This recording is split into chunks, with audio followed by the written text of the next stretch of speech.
This is one in a series of videos about the OPTiMiSe community service booking software.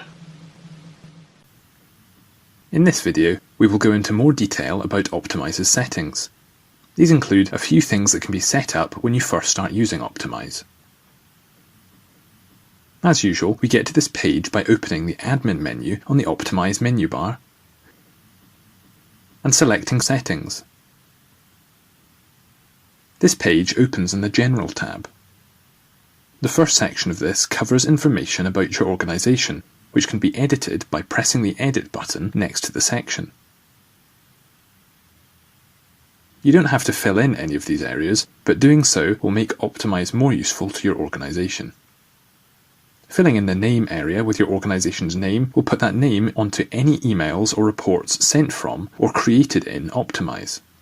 The phone number entered will be put onto emails as the contact number, while the email address will be listed as the address people reply to when responding to an email sent by the system. Other areas are just general areas about your group. If you make use of OPTiMiSe's invoicing features, you may want to display your organisation's logo at the head of each invoice. If this is the case, you can just email us at the given email address with your request and logo. We will add your logo to the system, which you will then be able to see at the head of any invoices you create using the system.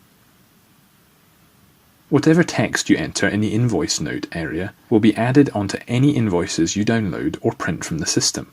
While doing the same in invoice footer text adds a note in small print at the bottom of the invoice.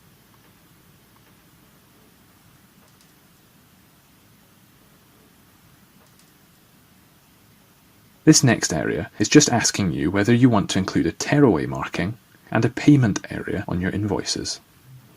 The other details are just bank details for your invoices. These will also go on your invoices to save you from having to write them in. Saving will close the pop-up and update our preferences.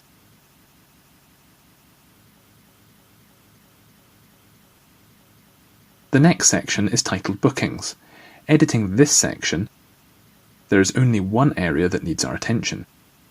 BSOG stands for Bus Service Operators Grant, so only really applies to organisations that operate bus services. Setting this to Yes will automatically set BSOG applicable to Yes everywhere OPTiMiSe asks you about it.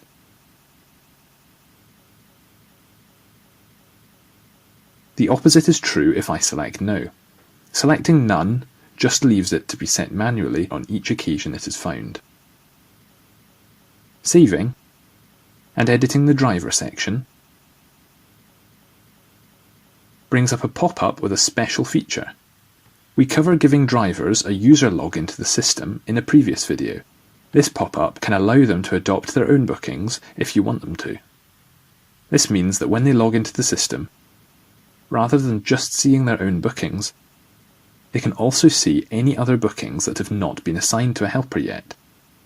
They can enter these bookings and adopt them. Going back to the top of the page, we can see there is a second tab entitled Email Text. This tab contains a list of all automatically generated emails in OPTiMiSe. These are used when, for example, you assign a driver to a transport booking. In this case, you will be given the option to send them an email from the system. This tab is where you can edit that email. To alter any of these emails, you click the one that you want and press the Edit button to the right of the tab. The pop-up that appears contains an example email on the right and the way the email is created at the top left, with a key to the various placeholders at the bottom left. The placeholders are replaced by real details when you tell the system to make an email. For example,